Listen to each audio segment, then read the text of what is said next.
کبھی آپ نے محسوس کیا ہے کہ جیسے سر کی جڑوں کے اندر کوئی بہت باریک سی چیز مسلسل رینگ رہی ہو؟ ایسا احساس جو آتا ہے جاتا ہے مگر بے چینی چھوڑ جاتا ہے۔ اصل میں یہ وہ لمحہ ہوتا ہے جب کسی کی کنگھی تک یا چادر اثر کر سے ایک چھوٹی سی جوئیں آپ کے بالوں تک پہنچتی ہے۔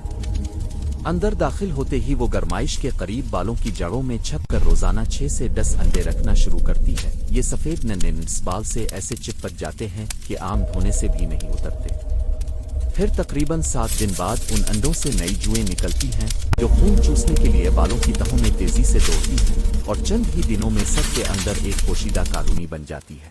خارش تیز ہو جاتی ہے، بال بھاری محسوس ہوتے ہیں اور رات کو رینگنے کا احساس بڑھ جاتا ہے۔ مگر اس پورے حملے کا آسان علاج موجود ہے۔ پرمیتھرن 1% لوشن جو جوؤں کو فوراً مفلوج کر دیتا ہے۔ صرف 30 منٹ لگائیں، پھر باریک کنگھی سے نپس نکالیں اور 7 دن بعد یہی عمل دوبارہ کریں تاکہ انڈوں سے نکلنے والی باقی جوئیں بھی ختم ہو جائیں۔